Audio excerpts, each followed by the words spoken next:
কাঁচা বাজার থেকে যুক্ত হবেন নাহিদ রেজা। নাহিদ, সবজির বাজারের সরবরাহ ও দরদাম কেমন দেখছেন? কোন কোন সবজির দাম কমেছে?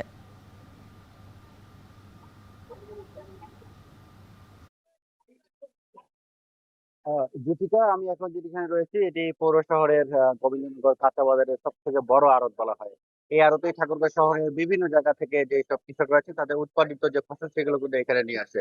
আমরা এখানে সকাল থেকেই লক্ষ্য করছি যে সবজি বাজারে যে ব্যবসায়ী যারা রয়েছে তাদের সাথে আমরা কথা বলেছিলাম, তারা যে বিষয়টি বলছেন যে সরবরাহ পর্যাপ্ত থাকার কারণেই কিন্তু আসলে বিভিন্ন ধরনের সবজির দাম কমেছে। এবং আজকের বাজারের কথা যদি আপনাকে আমি একটু বলি, যে এখানে আজকে বেগুন বিক্রি হচ্ছে 25 থেকে 30 টাকা করে কেজি দরে, পটল বিক্রি হচ্ছে 35 টাকা কেজি দরে, কাঁচামরিচ যেটা কিছুদিন আগেও 70 টাকা কেজি বিক্রি হতো সেটি আজকে কিন্তু 50 টাকা কেজি দরে বিক্রি হচ্ছে। এছাড়া ভাতকল্লা 30 টাকা, শসা বিক্রি হচ্ছে 15 থেকে 20 টাকা করে, লেবু যেটি কিছুদিন আগেও অনেক দাম ছিল সেটি আজকে বিক্রি হচ্ছে 8 থেকে 10 টাকা হালি করে। এছাড়া করলা বিক্রি হচ্ছে 20 টাকা, ভেন্ডি বিক্রি হচ্ছে 8 থেকে 10 টাকায়, কাটিলাল আলু যেটি সেটি বিক্রি হচ্ছে আ আ 15 টাকা কেজি ধরে। তো আমি যেই সব সবজিগুলোর দাম বললাম, এইসব সবজি প্রায় প্রতিটি সবজি কিন্তু আমরা এখানে গেছি 15 থেকে 20 টাকা পর্যন্ত এখানে কমেছে। এছাড়াও আ আমরা এখানে ব্যবসায়ী এবং ক্রেতা যারা আছে তাদের সাথে আমরা কথা বলেছিলাম, যেহেতু বাজারে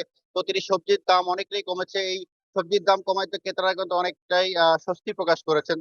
যদিও এখন পর্যন্ত খুব একটা ক্রেতা লক্ষ্য করা যায়নি। তবে যারা যেসব ক্রেতারা এসেছেন তাদের সাথে আমরা কথা বলেছিলাম, তারা যে বিষয়টি বলছেন, যেহেতু বাজারে দামটা অনেকটাই কম, তারা অনেকটা স্বস্তি প্রকাশ করেছেন। অপরদিকে যারা ব্যবসায়ী রয়েছেন তারা যেটি বলছেন যে সরবরাহ থাকার কারণে এবং কি আ এই সরবরাহ অতিরিক্ত থাকার কারণেই যে দামটি কমেছে, এটি তাদের খুব একটা লাভ না হলেও তারা বলছেন যে আ আ মোটামুটিভাবে তাদের ব্যবসা তারা এখানে চলছে আরকি। সর্বোপরি এখানে যেসব সবজিগুলো আজকে এখানে বিক্রি হচ্ছে সেগুলোর দাম অনেকটাই কম রয়েছে। আ অবে তবে এদিকে আমরা কৃষক যারা রয়েছেন তাদের সঙ্গে আমরা কথা বলেছিলাম। তারা যে বিষয়টি বলছেন যে আ বা সবজির দাম খুব একটা মানে বাজারে কমে যাওয়ার কারণেই তারা খুব একটা লাভবান হতে পারছেন না। অপরদিকে আ আ এখানে সকাল থেকে আমরা লক্ষ্য করেছি যে দূর-দূরান্ত থেকে যে কৃষকরা রয়েছেন তারা এখানে আসছেন, তাদের উৎপাদিত সবজিগুলো এখানে বিক্রি করছেন। আ সর্বোপরি সবজির দাম কমায় ক্রেতারা যেমন স্বস্তি প্রকাশ করেছেন, অপরদিকে ব্যবসায়ীরা যেটি বলছেন যে সামনে কিছুটা সবজির দাম হয়তো বাড়তে পারে।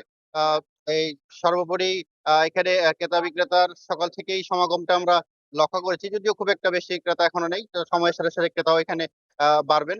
যেহেতু এটি ঠাকুরগাঁওর সবথেকে বড় আড়ত বলা হয়ে থাকে। তো সর্বোপরি ক্রেতারা যারা রয়েছেন তারা বলছেন যে বাজার যেহেতু এখনো তারা স্বস্তিতে রয়েছেন, তারপরেও বাজার যাতে প্রশাসনের পক্ষ থেকে মনিটরিং করা হয় যাতে করে অতিরিক্ত কোনো পণ্যের দাম না নেওয়া হয়। জ্যোতিকা, এই ছিল ঠাকুরগাঁও থেকে আমার কাছে সবজি বাজারের সর্বশেষ।